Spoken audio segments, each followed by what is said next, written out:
Good day. This is Coach Shaun with you again, and welcome to Coach in Your Corner, where I come and stand in your corner to help you thrive and survive in this crazy world. Just help you navigate some of life's not all, but some of life's crazy challenges and twists and get perspective in some of the experiences that you will encounter and have encountered to make sense of some things. And that's what I'm going to attempt to do from my side. As a coach, as a mentor, a rugby coach, as a mentor, as a dad to three boys who are all successfully going about their business now and grown up, and some grandchildren. Yeah, just using those life experiences that I've experienced and the lessons I've learned to bring those to you to help you maybe in some way on this channel.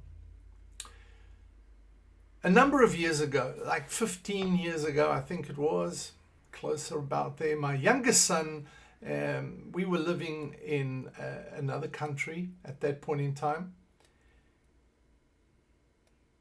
And we were in a difficult situation as a family.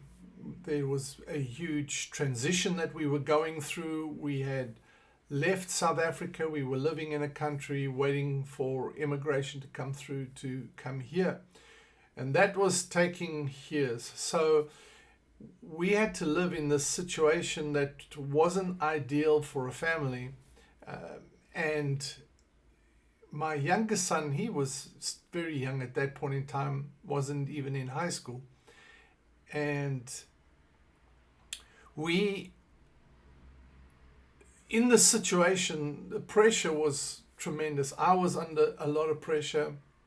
My wife was, and he was unhappy. But I was so focused on surviving for me that I didn't have any or enough consideration of him.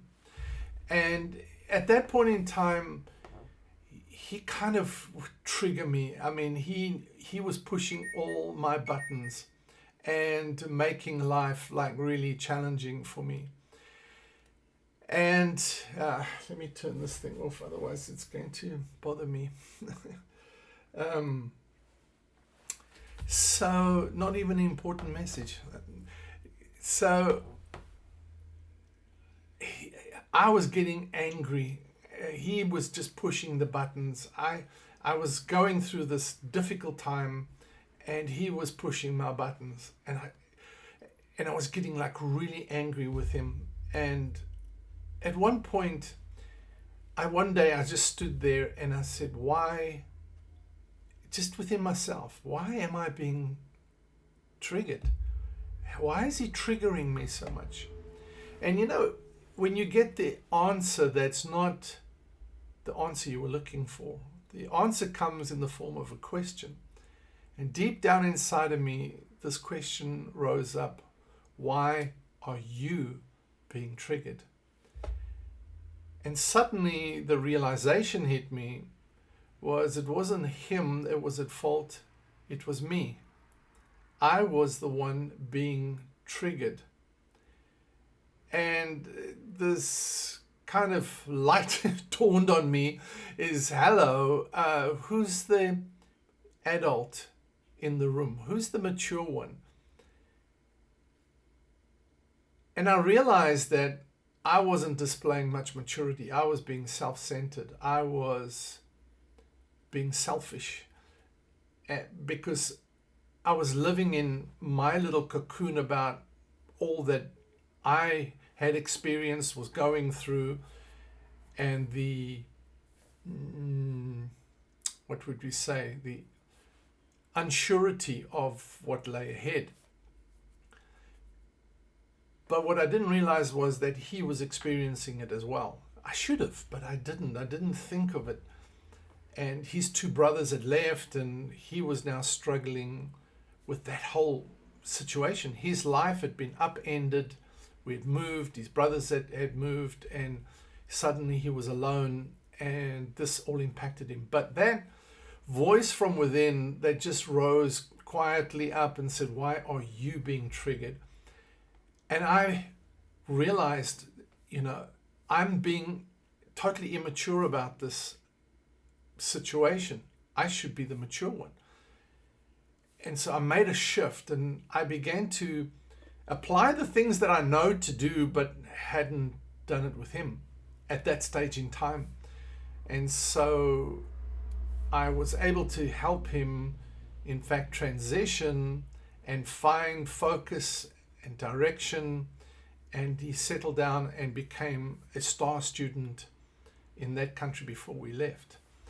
So, and that's not, you understand, that's not me. He did the work. He took the initiative in all of that. But I had to create that environment as the adult. I had to have understanding. I had to have consideration, and I didn't have that before. And when I realized that, man, I kind of did a head slap and said, what's the matter with you, In fact, one night I was talking to a couple, and the husband was saying he's freaking out at his younger son. And I said, but you've got to ask yourself the question, who is the adult in the room? Who should be mature? And he got mad at me, but he had to realize, I see their relationship is really great now, which I'm very, very grateful for. But at that point in time, he was struggling with that whole concept. We can't expect people to be what we are not prepared to be, kind of thing. So I've seen it in rugby as well. I've seen coaches alongside the field. In fact, not so long ago, we had a situation where one of the colleges, the coach is standing alongside the field, and he's just swearing at my. First off, one of my players was from our team, was helping on the officiating on the sideline, and this young guy, he's never done it before, has no idea of all the rules of rugby, but he was helping out because there was nobody else to do it. And this coach of the opposing team felt like this player had made a wrong call in his officiating on the line. It was a simple little thing, and you understand, is like, we're not the Division 1 kind of teams, colleges. We're not like super competitive for national cup and all that kind of thing. Which really D3 kind of level of play, which is students that are involved in a sport. That's it. It's not football, and it's not baseball, and any swimming galas or anything like that. It's rugby. But we take pride in our game. We take pride in the ethics of our game. I push that a lot, in the values that we have on the field, that we play as a team, and that we honorable, we speak respectfully to the referee and to the officiators, and we're not cheeky, we're not arrogant, we play properly. Rugby is a very ethical, honorable sport, but here you've got this coach standing alongside the field, swearing at my team player, one of the team members, because he made a call that this guy, and he wasn't confident about the call, obviously, because he wasn't sure. And the ref made the call then, but this coach was swearing at him because he felt he made a wrong call. I mean, for a coach, it's probably a dad, might be a grandfather, I don't know, a dad, and he's standing there and being arrogant about his position, shouting on the sideline at a young man and swearing at him because he made a wrong call, or he felt he had made a wrong call. Now, what does that say to the young man that he's addressing and those around him? What does it say to them? And I was, this is where I've got this is as a dad and as a mentor, I got pretty head up about that because I felt like this is so not right, this is unrighteous. And then he had a couple of choice words to say to my team playing at that point in time when they did something that that he felt kind of stopped his strategy. I don't know. I don't understand. But again, I look at that and I say, where's the maturity? And that's really the life lesson I want to talk to you about. Our objective in our journey as men, as women, as young men, as young women, is maturity. Maturity is not necessarily equated to age. I saw an old person's comment the other day because I read them for my pun channel, and I saw somebody wrote, I grew up and thought I would, growing old, I thought I would grow up, but I didn't. So basically saying, I stayed childish the whole time. But so age doesn't equate to maturity. It's it's your character, really. It's your character, how you handle yourself in situations that displays maturity.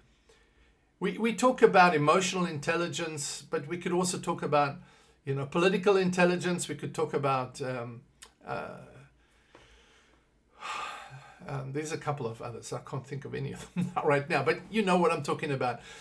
But I think it's deeper than that even. I think it's part of our character. It's not just intelligence, it's our character. It's not how I'm expected to behave, it's how I behave because it's part of who I am. It's because I've grown into that, whether it's young or older. I've seen young men who are students who come across so much maturer than others simply because there's something that they've taken charge of in their own life. And of course, I give you a quote on every talk like this, so on every conversation. And this one affected me a lot many years ago by Covey. He said, maturity is the balance between courage and consideration. Maturity is the balance between courage and consideration. And that comes from his book, The 7 Habits of Highly Effective People. If you haven't read it, take time to read it. Take time to really, really study it because the principles there can change your life. It did mine.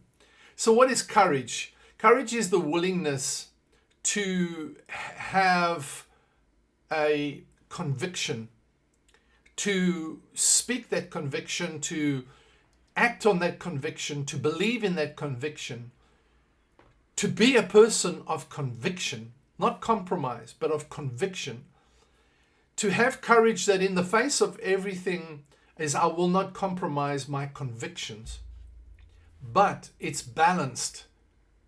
Not opposed to, but balanced with something called consideration. I really think the world would be a better place if everybody just had a little bit more consideration for each other within relationships, within environments, within social society, within communities, within nations. If everybody just had a little bit more consideration, the world would go much, much further to being a great place to live in. So what is consideration? Consideration is I respect your convictions. I'm prepared to listen. I'm prepared to listen to your feelings, understand where you're coming from, and value your perspective and your convictions. A mature person doesn't dominate, doesn't intimidate, doesn't control, doesn't manipulate people. A person of maturity engages other people respectfully, with understanding, with empathy. Always respectful, but it doesn't mean I have to compromise who I am. It means that I am prepared to respectfully consider who you are. Every person you meet has a journey behind them. You look at some people that act very funny, they're like weird, we would say, or they are, word is gone. I had the word and now it's gone. But some people just act strange socially, or when you meet them, or you see them in their behaviors. But I've learned over the years, because some people might think, well, you've got strange behaviors and strange habits and things that you're a weird guy. And that's probably true to some people who view me. But I've got a story. I've got a journey. I've been through stuff over 65 years. And most people that meet me, we kind of judge a book by its cover, we see something and say, that person. But we don't understand that there's a journey there. They've traveled, they have experiences, things have affected their lives. And when I realized, after I'd been through some things and I realized, wait a minute, this affects my life, this affects how I conduct myself, I began to realize I need to respect where people are, because their lives have been affected on their journey. And so we need to take responsibility for our reactions. We need to take responsibility for we'll take responsibility for our response. It's responsibility. How do I respond to this situation? And am I going to respond in courage and consideration, or am I going to be immature and flap around and, whatever goes with, having a hussy fit and cussing out somebody that doesn't do what I think they should be doing, even though it's got nothing to do with me. That kind of immature behavior, I think, affects people around you. I really want to sum it up as immature people are insecure people. The most insecure people are immature. You cannot, I've seen leaders treat people both in church and out of church, leaders that bully people, dominate, manipulate, intimidate people. These leaders are insecure, and insecurity tells me immediately there's immaturity. If you can't find the balance between your conviction, your perspective, and consideration for their conviction and perspective, then something's wrong. Something's wrong within your own character. We want them to accept us for the way we are, but we're not prepared to accept where this is right now, where they are. And so we need to watch this continuum. I love, to end this conversation, Stephen Covey speaks about the maturity continuum. And in the maturity continuum is firstly dependence. I depend on you. I depend on you to react properly. I depend on you to do what needs to be done. And I have no responsibility in it. I depend on you to take responsibility, to be responsible, to do the responsible thing. But you got to grow up from there. We all start there. As children, we're like that. We react to our parents and those around us and whatever, because we don't even think about it. We just kind of, it's accepted that those in the room have to be responsible for me. I want my sweets. I want it now. My candy. I want to play. I want to. But then we move on to the next level. The next level is independence. And this is where basically you begin to take responsibility for yourself. Now it's not dependent on others. You take responsibility for your actions, your thoughts, your habits, etc. But then the objective that we're aiming for, that we're headed for, that we're growing towards is interdependence. Interdependence. It means that I'm secure in who I am, but I'm also respectful and considerate of who you are. I'm not the be-all of everything, and I know you are not, but together we are. Together we can put what you're good at, what I'm good at, your conviction, my conviction, put it together respectfully, and we can accomplish great things. I don't need you to be what I demand you to be, or that I manipulate you to be, or that I intimidate you to be. I need you to be who you are, to be courageous about your convictions, about your perspective, and not to be so insecure that everybody else's is a threat to you. Insecure people, immature people, find other people's convictions as a threat because they're insecure. So what they will do is try and kill everybody's convictions, that doesn't fit mine. If it's not my conviction, there's no communication in this. There's no relationship in this.